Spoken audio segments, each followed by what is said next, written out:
welcome to our monthly History for Lunch. Well, before we get started with our guest speaker today, I just have a few announcements to make. We will open a traveling exhibit next Monday, February the 14th, on computers and skirts. The exhibit's coming from the Hampton Museum, so if you get a chance, please stop by. That exhibit will be in place for about a month. And then on February the 16th, we'll have our second History for Lunch, and we will have memories of the Currituck Center, Currituck Outer Banks, as told by Ernie Bowen, and Mr. Clark Twitty will present that program on February the 16th at 12 o'clock. But we're going to go ahead and get started today. This has probably been one of our largest lectures that are History for Lunches. One of our largest History for Lunches that we are going to, what we've had since we had to break for the pandemic. So we are delighted to see everyone today, see everyone that's coming to us virtually today. But we're just excited to have the Honorable Judge J.C. Cole here today with us. I've known Judge Cole for a little bit, not through the court system, but my grandmother was a secretary at the district court judges under Judge Cole, and I have to admit that she just raved about Judge Cole, how nice he was, and he is. And in fact, I sent Judge Cole about a year ago a picture that my son was doing a report on Airinghouse, and there's the portrait of Airinghouse in the courtroom. So I have a picture of Judge Cole and my little boy probably about 5 years ago, and then one with my mom in it. So that's a picture that we kind of cherish around our house, and because he actually thought he was something that day because he was in the judge's seat at the courthouse. So Judge Cole is just an awesome person, and we're so delighted to have him with us today. And I'm going to go ahead and turn it over to you, Judge Cole.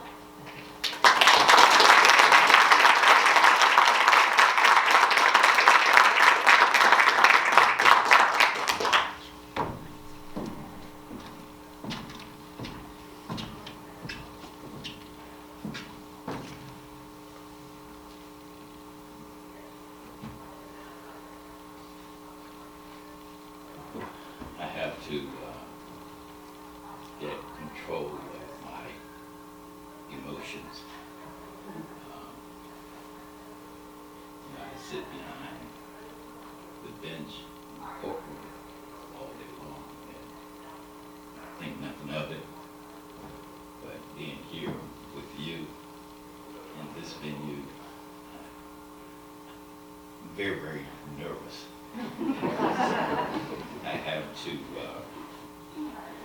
have to get over that.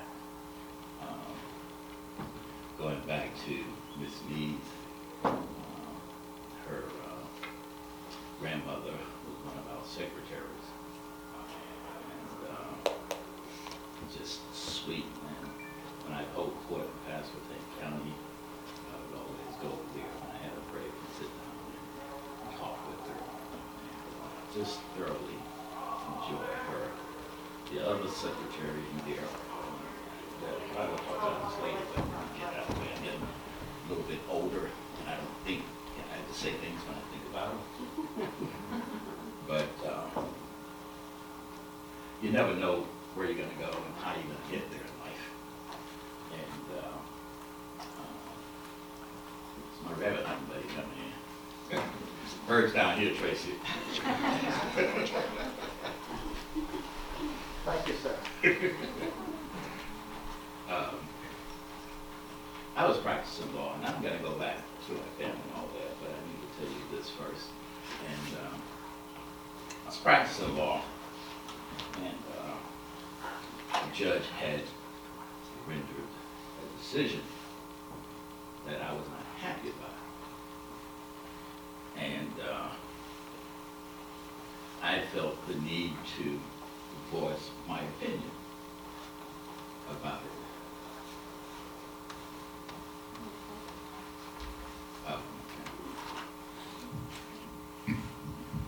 Thank you.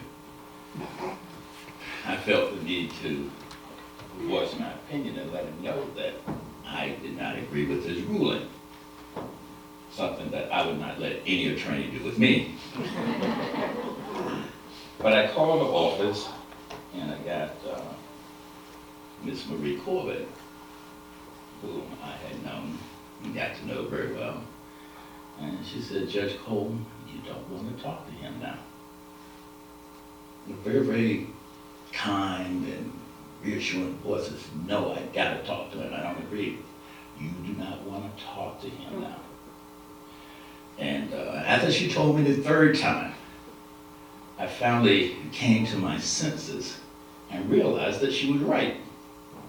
Because as I thought back over that, had I had an opportunity to talk to him and say what was on my mind, I probably would not be standing here today before you. But needless to say, I'm so happy to see all my family here, to be here with you as we walk down memory lane, the things that we have all done together. I don't claim to be where I am without all of your support. God has truly, truly blessed this little country boy from the bottom of Wicksville. Trying to get myself together. And while I'm doing that, y'all see I introduced my two hunting buddies here, Hertford and Tracy. They serve as my Marie when I'm on the bench, when I go out rabbit hunting, doing this thing, where I can vent. But I also have here my courtroom crew. I've got my folks from Camden here, and I also have Judge Eula Reed here, who replaced me, and I have my court reporter. Now, in the court system, the court reporter is the key, because at times I would say things that she knew that was not supposed to be in the record.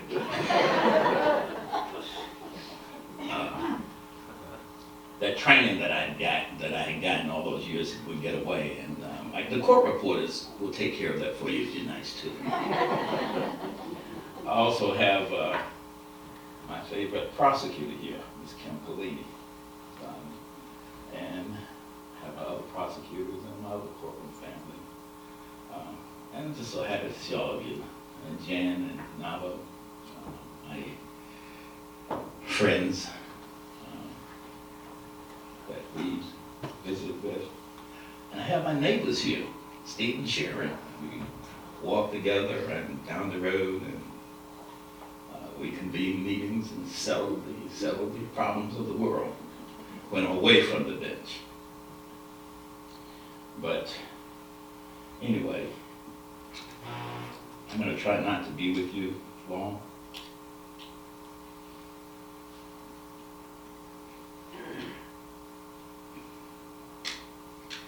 I had a list of do's and don'ts, but to have a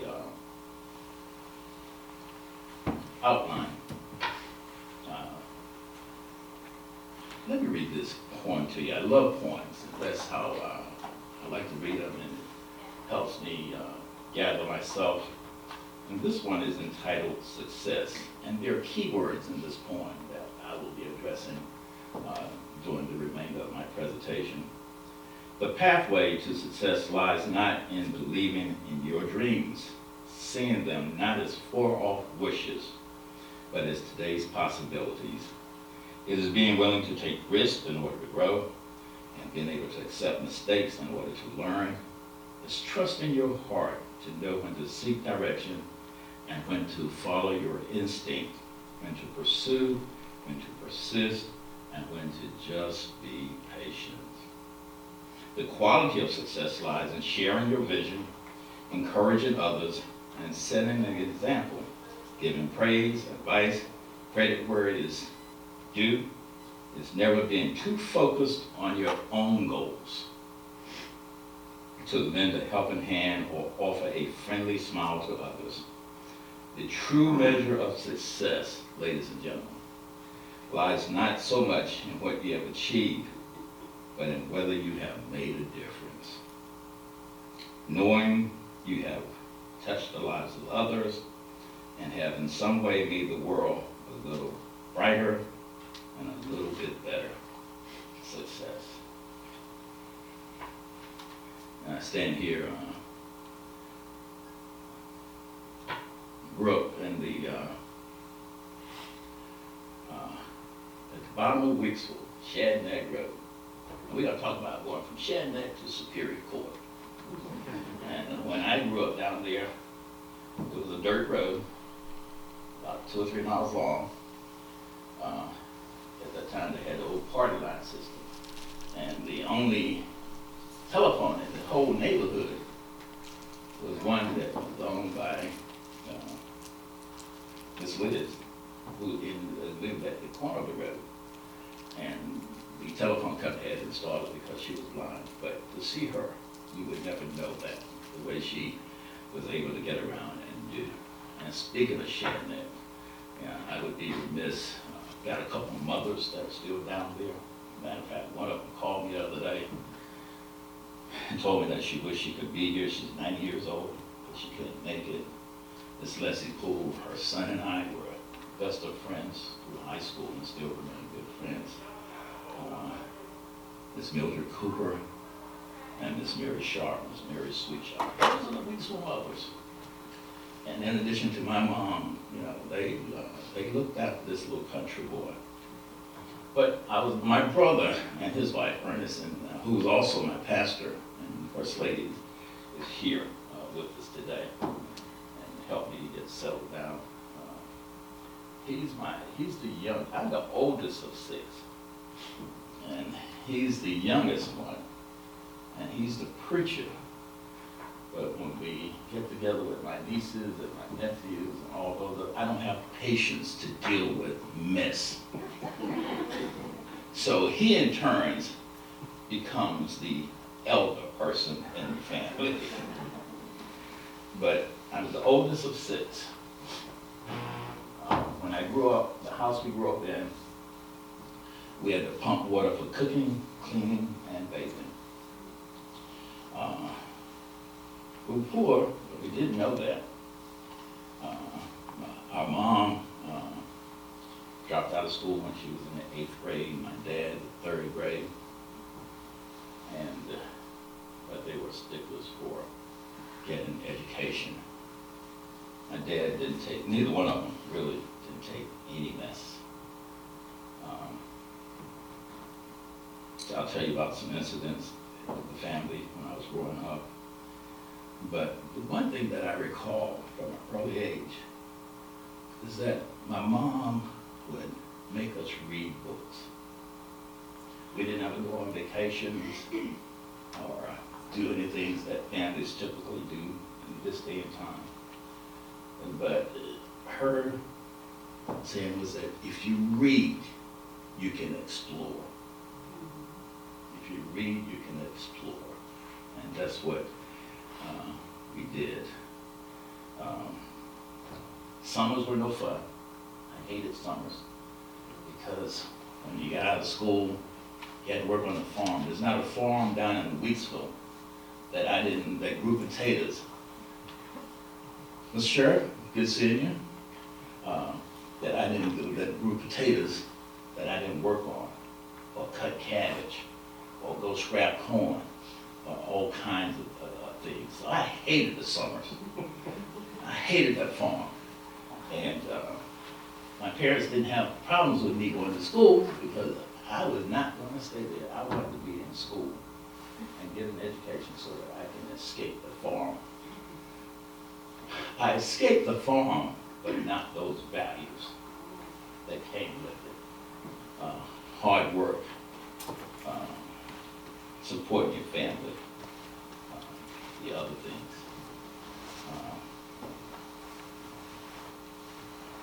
One thing I remember in particular, one day I was working somewhere, it was with my grandfather.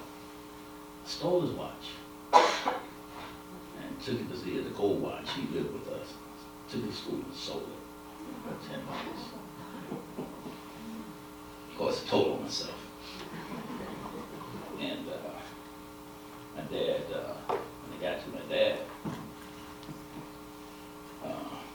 to teach me a lesson for, I was probably in the 5th grade. A lot of things happened to me around the 4th and 5th grade. I don't know why. I have another story about the 4th grade. But that man, we had to cut wood for heating. So he took me out to the wood pile and had my head over the chopping block like I was a damn chicken. And he told me that I better not ever steal meal. And needless to say, that's the lesson that I learned. I never touched anything else that didn't belong to me. My mom was the compassionate, caring one. But in doing so, she didn't spare the rod. I got many a beat because I was the older one. I had to take the licks for the whole family, especially my younger brother like that. And he's a preacher. Another time,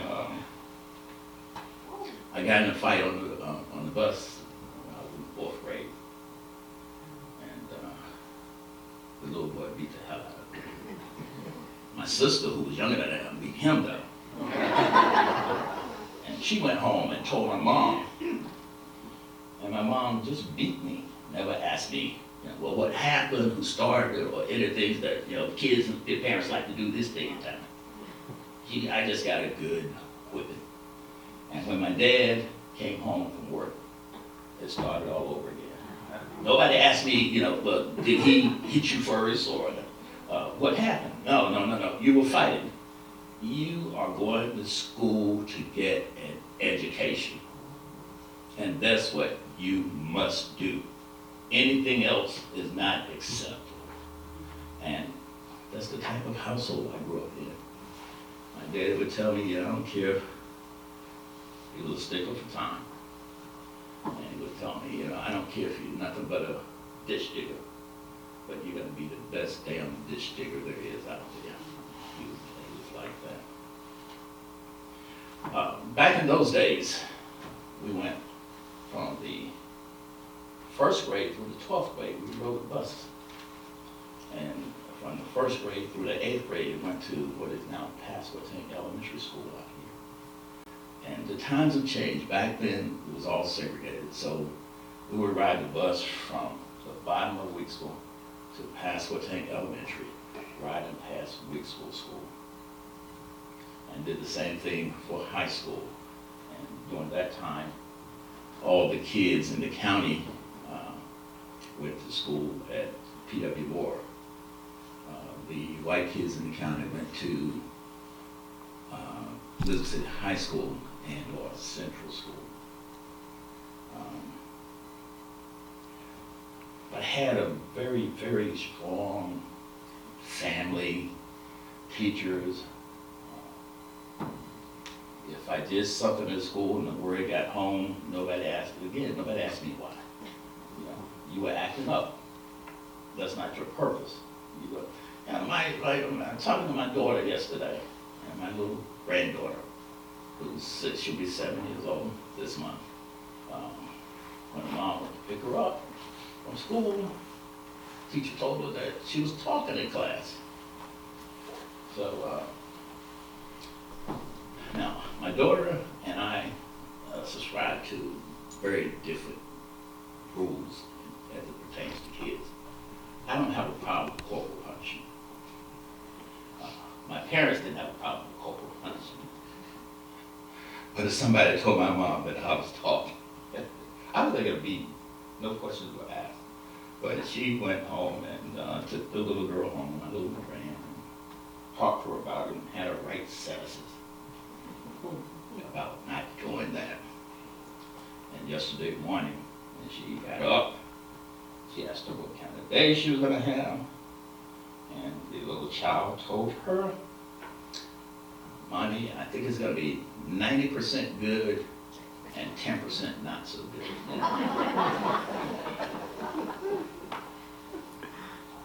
what happened to the old days. When I got to high school, I played football. And our football team was the last team in Pasquotank County to win a state championship in 1965. And we played in Winston-Salem, and I forget, but we shut them out. And the interesting thing about our high school team is that we were very, very small. When we go to some of the other schools, they tell us the boys' club is down the street, those type of things.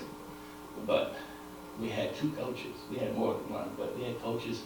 We ran our plays by steps, by techniques. You were a team player. And that has served me well in court, because it's not my court, it's our court. I don't let them put that whole blame on me. I'm there to make sure that it runs properly. But we're gonna work through all of these problems together. It's too much for one person to have to bear alone. We did that, then got a scholarship to, we're gonna move right along. Got a scholarship to college, Livingstone College in Salisbury, North Carolina, academic and football. And I remember when I went there, never been away from home. Got on the bus, and rode the bus all the way to Salisbury, which was about a 6-hour ride. Didn't know, and had my little suitcase. Had to find a way to get to the campus. But I made it. I got through it. I finished it at Livingstone, one summer, 2 summers, before I went away to college. Maybe while I was in college, I can't recall. No, before I went to college, I had a chance to work at the Coast Guard base. And I developed an affinity for those planes and for flying. And that's what I said I wanted to do when I became an adult. I wanted to be a pilot, so I joined in the Naval Reserves. And when I finished college, graduated that June, and that October, I went into the Navy. Miss Bellini, she's a Navy person. Flight training school in Pensacola, Florida. Now, a couple observations. From the first grade through the high school, college, my environment had been a predominantly black environment. When I got down to Pensacola, Florida for flight training school, I was the only black cadet, or whatever you want to call it, airman, out of about a group of 60. Talking about culture shock. But that solid background that my parents and my neighbors and my teachers and my faith allowed me to handle it. And I must say, with dignity. Because I had a Marine DI. I said, what the hell Marines doing down here with the Navy? A Marine DI. I was probably the most uncoordinated black man you ever see. They be doing left faces, I be doing right faces. So he'd be in my nose, standing nose to nose to me all the time, you know. And I could, you know, I was in shape because I played football, ran track, and I did a lot of that, you know, because I screwed up so much. But he told me, he was standing up, standing nose to nose, boy, I'm going to turn you into a vegetable. And he meant it. And he tried. But I would never allow him to get inside of my head. I would never allow him. For one thing, my daddy never called me by my name. It was always boy. So there was nothing unusual about that. Boy, do this, boy, do that. And, you know, when I played football, a lot of it is mental. A lot of it is mental. And you learn not to allow the other person to control you mentally, because in football or any other things that happen in life, if you allow someone to control your mind, and that's why I tell families and victims, and when I was on the district court bench, if you allow them to control your mind, they can control you. So he was not able to do that. And when he found out that I was not going to complain, that I was going to take it, he made me the team leader. So I marched through, we were 2 platoons, the platoon leader. So I marched the platoon. He probably did that because I couldn't screw up out there by myself. I don't know, but anyway, he did it. I didn't last, because after I got there, I found out I had sickle cell traits. And I had to come back home. My contract, they're not going to let you fly those $1 million jets. And sickle cell traits, well, I've never had any problems with it. If you're up there and, there's no, the cavities are not fresh around this, it can cause your blood to rush to your brain, and then when it's sickle, it get hung up and cut your breath off. So they sent me back home. While I was in college, I majored in math so that I could go to black training school, and for that reason only. And speaking of majoring in math, my 2 years of studying math in high school with the Cecil Perry, the Commissioner Cecil Perry. And going back to high school, and another thing that happened, Mr. T.B. Beasley, my 10th grade biology teacher,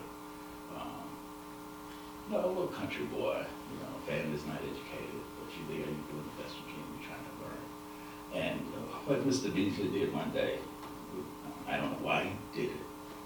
There was a class of about 30, 35 of us. But he told me, and James Carlton Cole, he said, successful people in life use their first initial, their middle name, their last name. So he said, from now on, we're going to call you J. Carlton Cole. And that just stayed with me. He said, I went back when I was preparing, but I looked at my military papers, I was signing J. Carlton Cole. In college, signing J. Carlton Cole. And I didn't know where I was going, what I was going to do. But I know that he told me I could be somebody. And that's what we need to do with folk, encourage them. That's what that thing about success is. You reach out and touch folk. That's what I would try to do in my course. Came back home, came back here to Elizabeth City. And back during that time, professionally, black folk, you had to teach, preach, or be an undertaker. I couldn't teach, because I ain't had no patience. Couldn't be an undertaker, because I was scared of dead folk.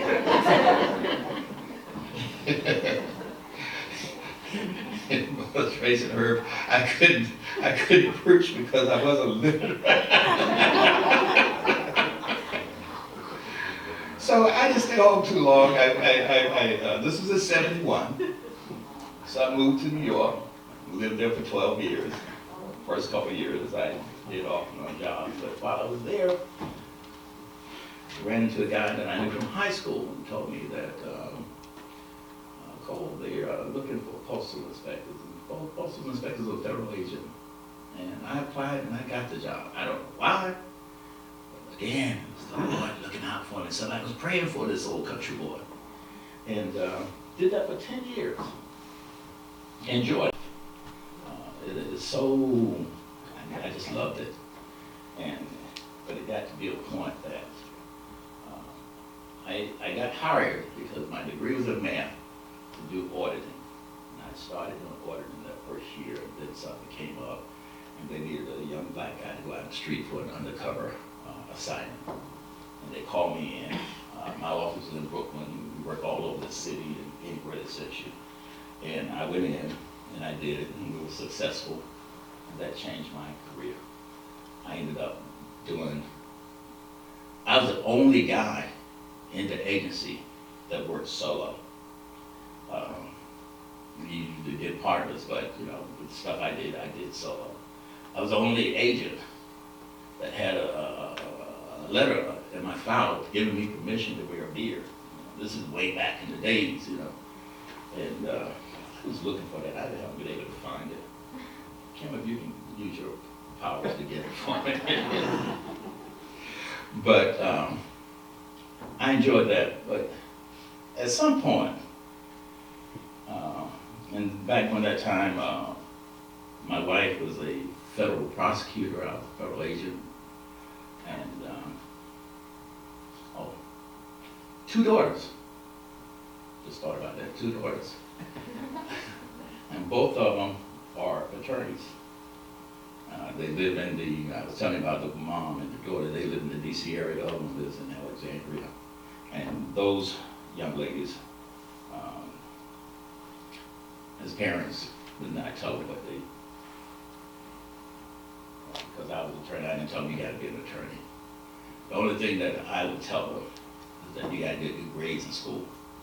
And when you finish college, you're on your own. I don't care what you do, how you do it, but you offer daddy's time. And the older one took advantage of that, but she heard me. My little one, my youngest one decided that, no, I want to stay on daddy's time a little bit longer. The only way I'm going to do that if I go to law school. And she did, and she was successful. They both were successful, and they're both doing very, very well. But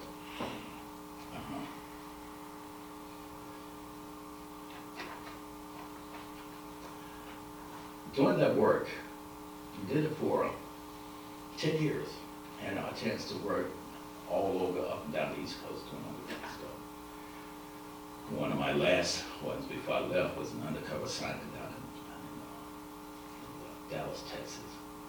And Mr. Sheriff, who went down there, had a whole new identity, credit cards, apartments, in an assumed name. And at some point, one of the supervisors, and he said, what about the post office? You know, all your checks come through the post office. And we have joint jurisdiction with Secret Service, their treasury obligation, but they come through the mail. So, and people, there was a lot of theft going on. So they sent me down to working there. And then at that time, there were a lot of drugs going through the postal service. So down there and working in some kind of way, one of the supervisors found out and told me, and then one of the guys who knew me very well said, you know, they're gonna hurt you. So I left, went straight to my apartment, picked up my little glad rags, caught a flight back to New York, and called back down and cussed that supervisor out. But anyway, I continued another couple of years. There's my baby, I see her. Oh my goodness. Hey! Went to, and doing that undercover work. And like I said, my wife was a federal prosecutor. I was a federal agent, that's how we met. And it got to the point that, you know, most of my work was at night and stuff, and we were like passive. And it got to the point that I didn't know where the bullet was coming from. Whether it was coming from the guys I was chasing out in the street, those crazy guys who were working with me, who were supposed to be supporting me and protecting my back. And I knew I could do something different and do something better. So we both quit our jobs and moved back home. I didn't want to come back to Elizabeth City because I had all my kinfolk here. So we moved to Hertford and never stopped looking back. My wife started practicing as an attorney, and after a year or two, we decided that I would go to law school, and that I did. I was 34. That learning process never stops. 34 years old, I went there, and ended up living on campus and doing all those things as a grown man. But I had a family to take care of, so I survived it. It was no fun for me, and got through it, passed the bar, practiced for 7 years. But going to the bench, in 1994, Janice got appointed by President Clinton to the position of U.S. Attorney for the Eastern District of New York. And she was over all the federal agencies from Raleigh to Wilmington. And she had gotten elected in 1990 to the judge position. And we worked very, very hard to get her there. And matter of fact, we ran a law and order campaign because she had been a police officer in New York City. So she was able to wear those credentials well. And she asked me about going on the bench. Well, hell, I slipped through law school. I passed, and I passed the bar. And I work hard. I'm not, my wife, my daughters, they're all super smart. But, I won't let anybody outwork me. So she said, go to the bench. I said, no. Because I had always, in my view, judges were intellectuals. I knew that I was not an intellectual. But she convinced me, and I did it. And I came to realize that being a judge, like law and practicing law, is an exercise in common sense. An exercise in common sense. And I got there and I started enjoying it. And I said, what can I do to make a difference? I don't just want to be a judge. I want to be a judge who is doing things, who is helping people, who is improving the quality of life of folk. And that's what, it's about, that point about success. It's about touching the lives of others. So, I went on the district court bench in 1994, and during that period of time, during that period of time, we set up the domestic violence program with Albemarle, which is now Centura, Hope Mine. We did a Judicial Attendance Council, where we would look at the kids in school who had problems with truancy. We bring the kid and the parents in along with some other stakeholders and talk to them and give them another chance rather than haul them off into court. We did the teen court program. And we had those programs set up in all 7 counties. And I thoroughly enjoyed it. And the last 5 years of my district court bench, I had convinced our chief district court judge to allow me to do the juvenile court in all 7 counties. And he agreed, and I loved it because I had a passion for children. I wanted everybody's child to have the same opportunity that my children had to grow up to be successful and productive citizens. And when they come in court, once they admit it, I would never let the attorneys talk to say anything. And they got used to that. And I would communicate with that child and have them explain to me, well, why are you here? What'd you do to get here? And what you gotta do to turn your life around?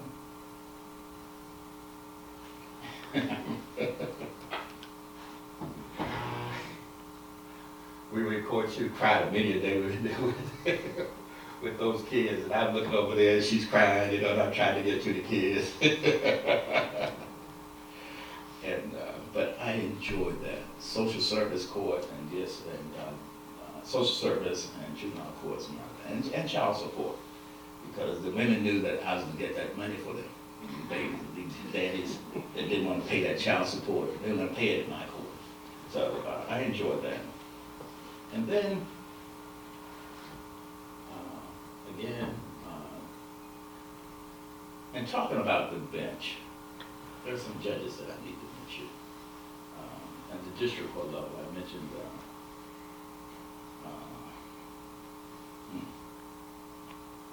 Grafton Beeman, Christine, what's the other one? Judge Chafin, Jack Chafin. Had a chance to learn at their feet. On the Superior Court bench, Tom Watts, Herbert Small, and Richard Parker, J. Richard Parker. I had an opportunity to learn. These were very strong men that I learned my trade under. And I stand here today and I say thank you to all of them. Judge Chafin has passed, but and Judge Watts. I shouldn't tell this, but I went to Judge Chafin. Judge Chafin was a hard judge, and went to his funeral. It was a great side. And this young lady was there that I knew. I seen her in court a thousand times, and I said, "Well, what are you doing here?" She said, "I came to make sure that some old bitch was dead." I hope they don't say that about me, even though, I mean, you know, one of the things about court is that you got to maintain decorum, and you can't let people come in your courts any kind of way. And that was another thing that I did. Shirt tails, haircuts, you know, and you know, if they didn't want to do it, I locked them up. Because you come into my house, if I go to your house, and you have rules, and I don't want to abide by those rules, then I need to leave. But if you come to my court, I didn't ask you to come, you invited yourself. So we have to deal with it. And, you know, I mean, when I grew up, court was the last place, even being arrested. If the sheriff had arrested me, they would have had to keep me in jail because I was not going back home with my crazy daddy. Them sheriffs, he ain't know nothing about police. All he knew was them sheriffs. They wasn't gonna do nothing to me what he was gonna do. So I never got into trouble. That boy take it back. I got in a fight. Did I tell that in the 4th grade? Yeah. But anyway, one of the other things that he told me, I better not never fight, and I better not never let anybody beat me. And I did. I never been in another fight since the 4th grade. But the court system, Superior Court is very different. Unlike district court, Superior Court is a court of record. So everything that's said in that courtroom is, my court reporter takes it down. So I had to make sure that we are on very good terms. Because sometimes I get pissed off about some of that stupid stuff. And before I think about it, I say some things. And she has to clean up the record for me. But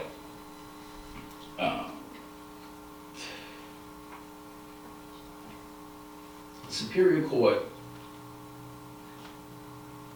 District Court was the 7 County Judicial District. Superior Court, when you're on the Superior Court bench, you can hold court anywhere in the state.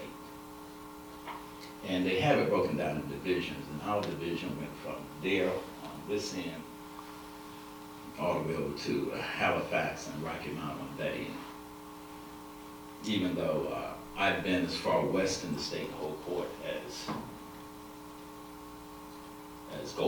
Greensboro, and I've been as far south as Lumberton. And one thing that I could say about Superior Court as opposed to District Court is that it's very, very lonely. Very, very lonely. You go into all these different counties and everybody does everything differently. And, you know, it's just, you know. So I looked at my clerk and my court reporter every morning. I would not start court until, you know, I got a hug with them. Because that was my comfort zone. No matter what I had to deal with that day. When I started out with my hugs, I could handle it. And I got appointed to the Superior Court in 2009, I believe it was. And did 10 years until I retired this past March. And during that period of time, I probably did 15 to 20 murder trials. did two or three with Kim here in Pennsylvania County. Did one in Pitt County that lasted 7 weeks. Can you imagine sitting there day in and day out for 7 weeks presiding over trial? And you have to be, these attorneys can make objections, and so like I couldn't let my mind be wandering thinking about what I'm going to do when I get home, or what, I had to be in the game. And as like a referee, you were there to call the balls and strikes to make sure that everybody, including myself, stayed in my lane, to make sure that everybody was treated fair and with respect and dignity. And that was one of my things, that everybody be treated the same. I didn't care whether you were there with an attorney or without an attorney. But we gotta make sure that everybody get fed out of the same spoon. And went to a conference in Chapel Hill, the School of Government. It was judges, prosecutors, and students at Chapel Hill. And we had to talk about, they asked the judges to explain their judicial philosophy as it pertained to sentencing. So when they got to me, I grew up in the church. I had deep religious convictions of a person to me. But when they got to me, I told them, I said, well, it depends on how the facts strike me. If they strike me in an Old Testament way, an eye for an eye and a tooth for a tooth. You committed this. Now you come in here and you asking me to have mercy on you when you didn't do that. You were out there in the street, you were robbing somebody, you were killing somebody, you were assaulting somebody. No. Facts doesn't warrant that. But if the facts struck me in a New Testament way, grace and mercy, maybe. But, you had to, I didn't just sentence people or send them to jail. And when I sent these guys to jail or women to jail, I always wanted them to have a reason to be successful. So I would talk to them about, whether they have families. Well, if you got a family, you got to go in and abide by these rules so that you can come out and hit the ground running. Take over and fall. And they've sent the guy for 30 years. But you got to do those things. So the other piece of it, I hit it on it earlier, it's courtroom decorum. Judges got to be judges. You can't let people run your courtroom. You treat everybody with respect and dignity. The other piece of that judicial philosophy for me was that person who was standing at that table in an orange jumpsuit, meaning that they were in jail, was a child of God, the same as me. So just because he or she was standing there in that orange jumpsuit, and I'm sitting behind that bench with my dress on, in God's eyesight, we are all the same.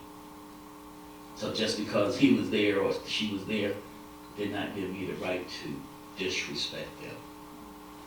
And I think we all need to be that way, because all the polarization, all the animosity, all this stuff that's going on, we're all children of God. He made us all. You ain't got to love, I'm telling you, you ain't got to love. You ain't got to love nobody. But you need to respect them. You need to respect them. I think I got speed. Look like we're getting close to the end. I can keep talking. Let me leave it to you for questions. Okay. So Questions. do we have any questions? Do we have any questions on? I'm not on the bench now, so you can ask me. Well, I do have one question. Here's one right here. Okay. Stand up for me, please, ma'am, if you don't mind.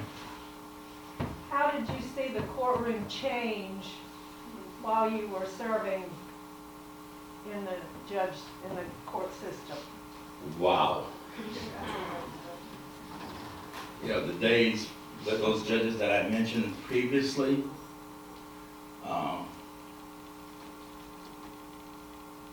those judges ran tight courts.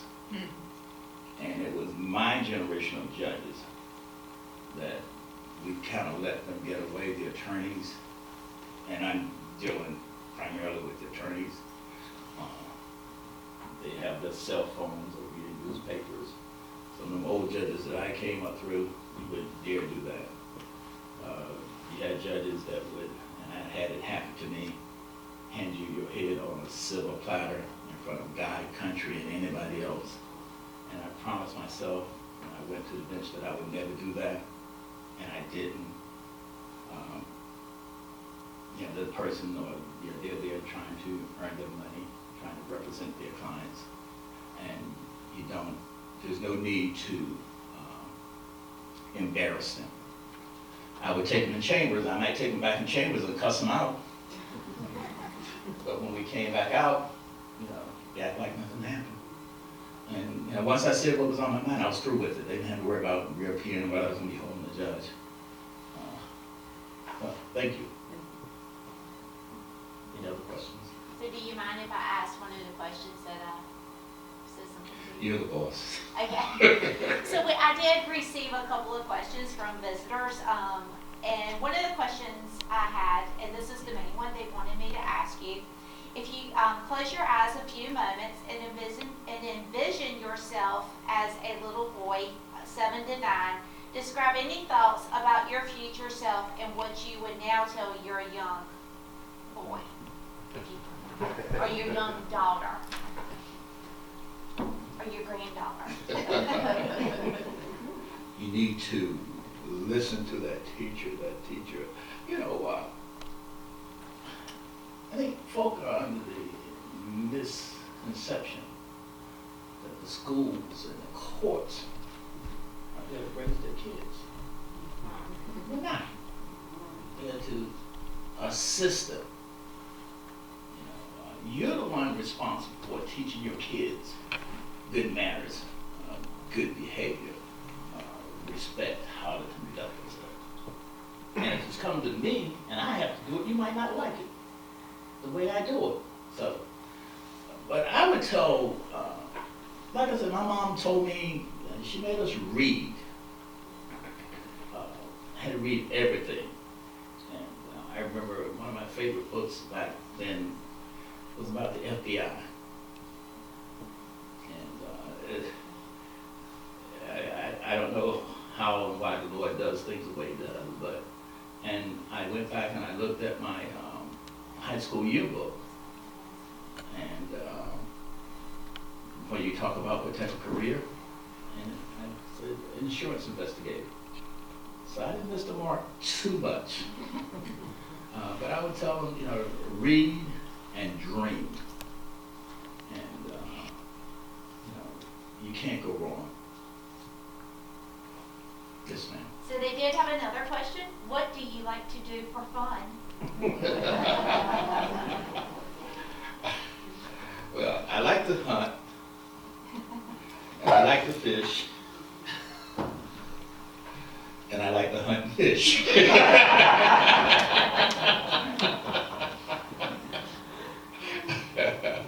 I would have a relationship with some other book like I have with my brother. Okay, I'll read one more of the questions.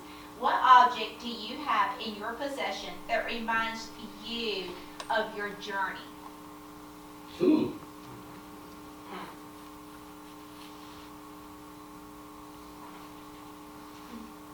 I don't know. My gray hair.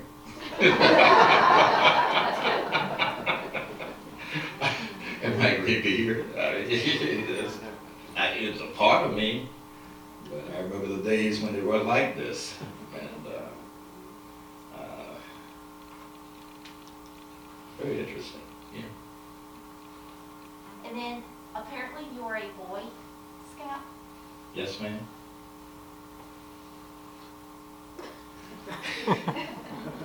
Yeah, when I was growing up, I was a part of I can't remember the troop number, but we met at Union Chapel Church down in Weeksville, North Carolina. And Miles Brown was the scoutmaster. And that was very, very important because my first trip out of Pasquotank County, he took us on a trip somewhere, I think up in Norfolk or somewhere. And that was my first trip out of the county. And my first trip, when I played football, that was, having a shower at the gym. All those things that we take for granted now. Those were luxuries for me back in those days. Any other questions? Yes, sir. Did you have a case that you feel to this day has been meaningful to you and has stayed with you all these years?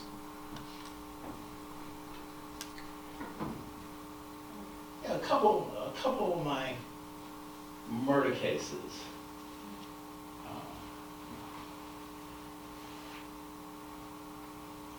I did one in Greenville. This young lady was in her car. It was late at night, and she had stopped at a convenience center, and she drove off. And a guy in another car thought that she was a part of a gang or something. And they drove up beside her, and he shot through the window and shot her and killed her in the car while she was driving the car. I think about, victims. Think about it. Had another one in Goldsboro.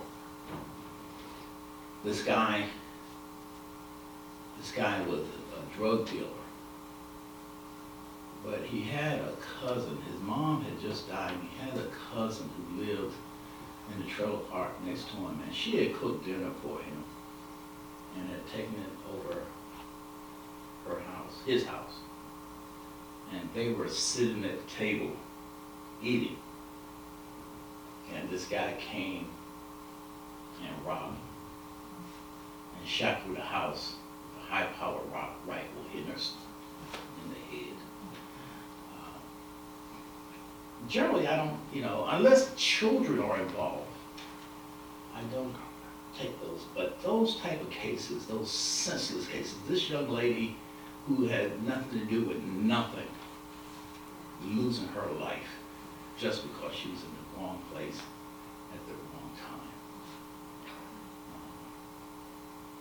All of my, just recently, my last murder case was over in Gates County back in February 20. Guy got shot, again, drugged, robbed, killed. But I don't think about that. But my last one that I did most recently, when I went back as an emergency judge in Greenville, this family, this little boy who was 4 years old, his mom, his dad got killed in a car accident. So his mom, she's spaced out, for lack of a better word, and using drugs and other stuff. And she got involved in another relationship. And she claimed deceit. They were in this guy's house. And that guy beat that little 4-year-old almost like he was a man. And she claimed she didn't know anything about it. And she came to court and testified. And she had pleaded guilty. She was being untruthful, in my opinion. And the jury was out a hot 30 minutes before they came back with a guilty verdict, and rightfully so. And so I sent her to jail and him to jail, maximum I could give both of them, because how can you? I mean, children don't ask to be born into this world, folks. And all of us have a duty and a responsibility to make sure that they can grow up in a safe, secure, and loving environment. We can't just leave it to the agencies, social services, all the sheriffs, and all these other folks. You know, we have to make sure that these children have a chance to be successful. I want your child to be like my child, to be attorneys if they want to be, and have that opportunity to do so. But those, and another one, so and then about, I was back down there in December and they brought the little guy to court. I asked him if I wanted to see him, and you see the gleam in that child's eye. I wouldn't even look at the pictures that they introduced in the evidence from the beatings, because that stuff just, I can't handle it. And but when they brought it in the court, you could see how he was smiling, how he loved his grandparents, and he bought me a little gift, you know.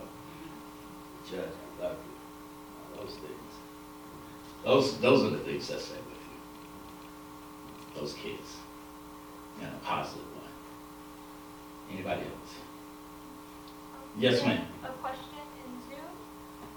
LaShonda asked, what role do you feel mental health treatment should play in the court system?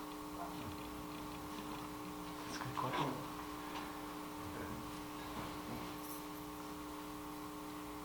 Why do we have to go there? We have had a great conversation. My good friend Donavo is sitting there, and he knows how I feel about a lot of our problems. I left the district court bench because they took the mental health programs out of our court system. A lot of people, even whether it's drugs or alcohol, you can help them. They're still children of God. They need structure. They didn't have an Ernest and a Virginia Cole in their lives. And mental health sometimes can be that person. Make sure help them so they can get to the point that they can. So I still think that mental health is sorely missing. That we can't depend on the sheriffs and the police departments to handle all these cases where people are out there in the streets, and because they've got the veterans. That's another piece of it. Our veterans, they go and fight for our country, and they have to sit back home and can't get these mental health support and services. So our legislature and our governments have got to do a better job of making mental health accessible to folks. And you want to reduce the jail population? Start there. Make mental health, the sheriff shaking his head back there. Make mental health available to folks. And that ain't got nothing to do with politics. That's about people. That's about people. Thank you, sweetheart. Okay, and we'll take one more question in the back. Do you have advice for married couples today? Y'all have been through so much and you've overcome so much, and you've come to a place that glorifies the man above, so the Father above. I would like to get some advice for you for people today that are married, that are going through the same experiences of trying to transition and make a better way for them, for their lives and their family. You better talk to my brother.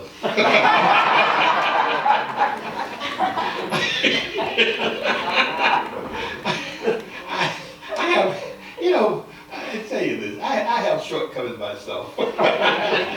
I'm the first to admit it. I was in court in Greenville, and it was a medical malpractice case. I had about 6 attorneys involved, and this is when I first got on the Superior Court bench. And they started arguing in court. So I took them, I didn't know how to be a judge. I ain't know nothing about medical malpractice. So I took them back in chambers. I said, look, until somebody can explain to me what in the hell y'all are talking about, and at a level that I can understand it, y'all ain't going nowhere. So they finally did, and it was about They were arguing over rules. You had one set of rules that applied to one thing, and one set of rules that applied to the other. So when I came to that understanding, we were able to get it worked out. We did some hybrid rules. Everybody went home happy. But you have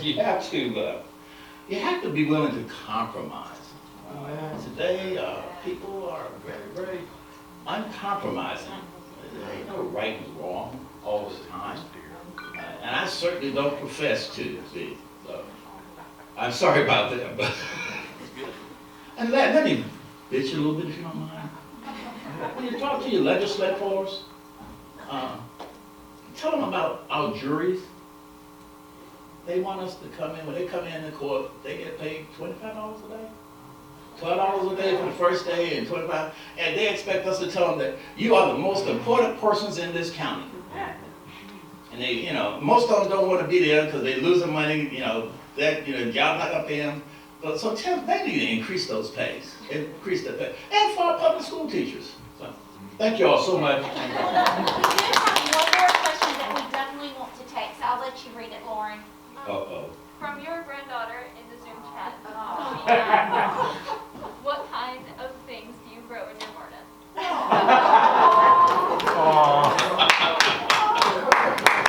Oh, we have. What do we have? We have herbs, peppers, cucumbers, eggplants. She wants me to grow carrots. I don't know what else we'll do. But thank you, sweetheart. I'll be looking for you this summer. And if y'all want to take her for...